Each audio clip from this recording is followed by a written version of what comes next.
நற்றினை வழங்கும் குழந்தைகள் தின சிறப்பு நாடகம் குழந்தைகளை கொண்டாடுங்கள்.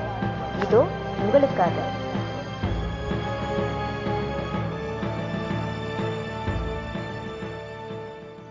ஏய், எனக்கு 2 நாள் ஸ்கூல் லீவு. ஏய், எனக்கும் தான் 2 நாள் ஸ்கூல் லீவு. எனக்கு தான் 2 நாள் லீவு. சரி, உனக்கு எதுக்கு லீவ் விட்டுருக்காங்க? எங்க ஓனர் வீட்டு விசேஷமா, அதான் எங்க கம்பெனிக்கு 2 நாள் லீவ் விட்டுருக்காங்க. ஏய், அது என்ன கையில எங்களுக்கு தராம தின்னுட்டு இருக்க? அதுவா, எங்க அம்மா தின்பண்டம் வாங்கி கொடுத்திருக்காங்க, அதான் தின்னுகிட்டு இருக்கேன். இந்தாங்க உங்களுக்கும். ஐயோ, அது எங்களுக்கு வேணாம்பா. அத நீ பிளாஸ்டிக் பையில வச்சிருக்க. ஏன் பிளாஸ்டிக் பையில இருந்தா என்ன? எங்க ஊர்ல பிளாஸ்டிக் பையில தான் எல்லா சாமானும் எல்லோரும் வாங்குவோம். எங்க மிஸ் பிளாஸ்டிக் பையில வாங்கி சாப்பிடவே கூடாதுன்னு சொல்லிருக்காங்க. அதுல சாப்பிட்டா நோய் வருமா, மக்கவே மக்காதான். அது மட்டும் இல்ல, அதுல சூடா டீ சாப்பாடு எதுவுமே வாங்கி சாப்பிட கூடாதான். சாப்பிட்டா புற்றுநோய் தான் வருமா. அப்புறம் சாமானெல்லாம் எதுல வாங்குவாங்களாம்? துணிப்பையில தான் வாங்கணும். அதுதான் நமக்கும் நம்ம பூமிக்கும் நல்லது. நான் எங்க மிஸ் சொன்ன உடனே எங்க அப்பா அம்மாட்ட போய் இனிமேல் பிளாஸ்டிக் பையில வாங்கவே கூடாதுன்னு சொல்லிட்டேன். அப்புறம் ஏன் அது கடையில விக்கிறாங்க?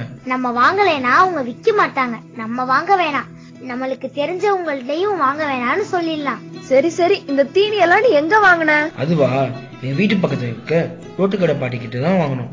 அது பலகாரம், மிட்டாய், அப்பம் எல்லாமே எப்பவும் விற்கும். நாங்க தினமும் அதுகிட்ட தான் வாங்குவோம். ஐயோ, ரோட்ல விக்கிறதெல்லாம் வாங்கி திங்க கூடாது. ஏன், நாங்களும் கம்பெனிக்கு வேலைக்கு போயிட்டு வந்து பாட்டி கிட்ட தான் வாங்கி சாப்பிடுவோமே, நல்லா இருக்கும். நீ இந்தா சாப்பிட்டு பாரு, சூப்பரா இருக்கும். ரோட்டோரமா மூடி வச்சிருக்க பண்டத்தை எல்லாம் வாங்கி சாப்பிடவே கூடாது.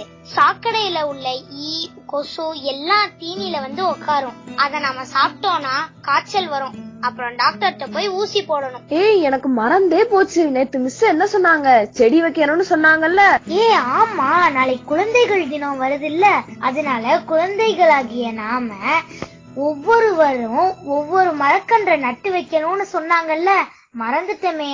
ஐயோ, அப்படின்னா வாங்க வாங்க எல்லாரும் போய் ஒரு மரக்கன்றை நட்டு வைக்கலாம். இதெல்லாம் எனக்கு தெரியவே தெரியாதே. உனக்கு எப்படி தெரியும்? நீனா கயிறு கம்பெனிக்கு வேலைக்கு போறீல்ல, பள்ளிக்கூடம் வந்தாதான் மிஸ் சொல்லி தருவாங்க, அப்பதான் தெரியும். இதெல்லாம் சொல்லி தருவாங்களா? இது மட்டுமா சொல்லி தருவாங்க? பாட்டு, கதை, டான்ஸ்னு எல்லாம் சொல்லி தருவாங்க. நீயும் எங்க கூட பள்ளிக்கூடம் வரியா? எனக்கும் ஆசையா தான் இருக்கு.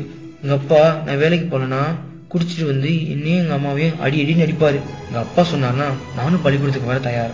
அப்படின்னா உங்க அப்பா கிட்ட எங்க மிஸ் பேசினா உங்க அப்பா ஒத்துக்குவாங்க. இப்படிதான் நிறைய பேரை எங்க மிஸ் பள்ளிக்கூடத்துக்கு வர வச்சிருக்காங்க. அப்படியா? சரி, அப்ப உங்க மிஸ்ஸ எங்க அப்பா கிட்ட பேச சொல்றியா?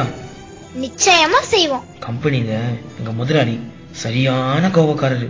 திட்டு திட்டுன்னு திட்டுவார், சில நேரம் அடிக்க கூட செய்வாரு. ரொம்ப கஷ்டமா இருக்கு. நாளைக்கு பேச சொல்றோம். இப்ப எல்லாரும் வீட்டுக்கு போலாம். என்னாச்சு? ஏன் இப்படி ஓடி வர? எனக்கு ரொம்ப சந்தோஷமா இருக்கு. எங்க அப்பா என்ன பள்ளிக்கூடத்துக்கு அனுப்ப ஒத்துக்கிட்டாரு. உங்க மிஸ் எங்க அப்பா கிட்டையும் எங்க அம்மா கிட்டையும் பேசினாங்களாமா. நாளைல இருந்து நானும் உங்க கூட பள்ளிக்கூடத்துக்கு வர போறேன். எனக்கு ரொம்ப ஜாலியா இருக்கு. எல்லாத்துக்கும் நீங்க தான் காரணம். உங்களுக்கு தான் நான் நன்றி சொல்லணும். என்ன மாதிரி நிறைய பிள்ளைங்க கம்பெனிக்கு வேலைக்கு போயிட்டு இருக்காங்க. அவங்க அம்மா அப்பா கிட்ட எல்லாம் உங்க மிஸ் பேச சொல்லி அவங்களையும் பள்ளிக்கூடத்துக்கு போக சொல்லலாமே. பாவம் தானே அவங்களும். குழந்தைகளை கொண்டாடுங்கள். இதில் பங்கு பெற்றோர் பள்ளி சிறுமியர்களாக அரிமளம் சசிகுமார் அவர்களின் புதல்வியர்கள் அனுகீர்த்தனா, சுபிக்ஷரத்னா. வேலை பார்க்கும் சிறுவனாக கருத்து மழை சாரல் வழங்கும் சாமி அவர்களின் புதல்வன் பொன் ரிஷிகேஷ். கதையாக்கம் தவ புதல்வன் சசிகுமார். எடிட்டிங் ஆனி. பின்னணி இசை DJ தினேஷ். அனைவருக்கும் இனிய குழந்தைகள் தின நல்வாழ்த்துக்கள்.